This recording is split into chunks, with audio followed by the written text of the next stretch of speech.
বস্তির মেয়ে সবসময় অস্থির হয়, এতে ক্রাশ করার কিছু নেই। পোলাপান চেঞ্জ হও।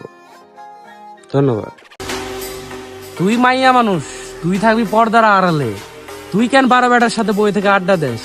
কি বুঝাতে চাস? লাইসেন্স প্রাপ্ত শোনা, আপডেট হও। পোলাপান এখন পিনিকে থাকে, যারে তারে চাড়ে না। সবার মন মতো হতে গেলে নিজের মনের কি হবে? মন বাদ দাও, নিজের মনে রাজত্ব চালাও। বুকে ওড়না দিতে মনে না থাকলেও মুখে ইমোজি দিতে ভুলে না। হ্যাঁ, আপনি ঠিকই ভেবেছেন। লয়াল। ধন্যবাদ। বস্তির মেয়ে কখনো কাঁদে না, মন শক্ত করে বারো বেটার সাথে সময় দেওয়ার জন্য প্রস্তুত হয়। ধন্যবাদ।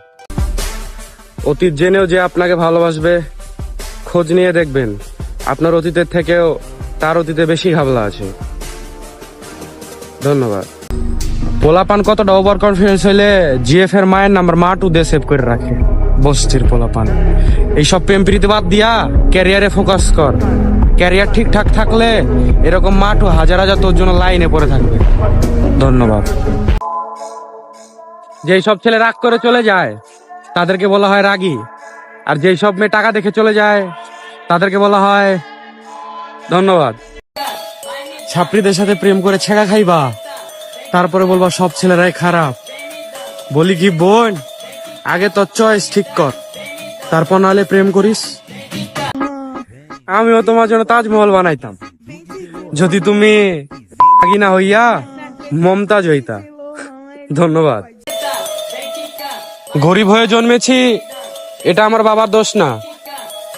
আর যদি আমি গরিব হয়ে মরে যাই তবে এটা আমার দোষ হবে। ধন্যবাদ।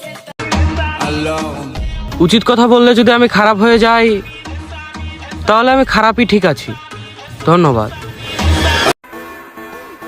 খাইলে প্রথমবারেই খেয়ে দিতে হবে, দ্বিতীয়বারের অপেক্ষায় বসে থাকলে বাসি হয়ে যাবে। ধন্যবাদ। লয়াল মানুষ পাওয়া এখন খুব কঠিন। লয়ালের বদলে এখন লয়াল কি পাওয়া যায়। ধন্যবাদ।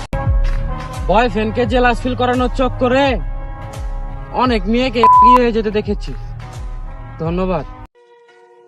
বয়ফ্রেন্ড থাকা সত্ত্বেও নিজেকে সিঙ্গেল দাবি করা মেয়েগুলাই আসল। ধন্যবাদ।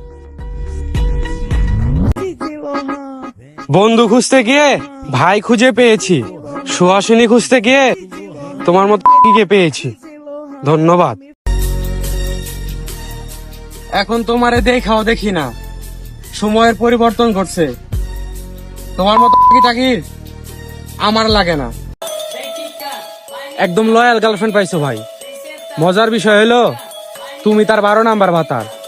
তোমার আগে ওই সমুদ্রে অনেকেই কাটছে সাঁতার। ধন্যবাদ। বাপের হোটেলে বসে থেকে খেয়ে বলছো বাবা গরিব, এটা বাবার দোষ। বাইরে বাস্তবতা শহরে নেমে দেখো, থাকবে না তোমার হোশ। কারো লাইফে চার্জার হওয়ার আগে দেখে নিবেন তার কাছে কোনো এক্সট্রা পাওয়ার ব্যাংক আছে কিনা। ধন্যবাদ। এই ডিজিটাল যুগে এসেও তুমি গার্লফ্রেন্ড খুঁজো লয়াল। যেখানে টাইটানিক ডুবে গেছে তুমি আইছো নৌকা নিয়ে। হায় রে হায় দয়াল।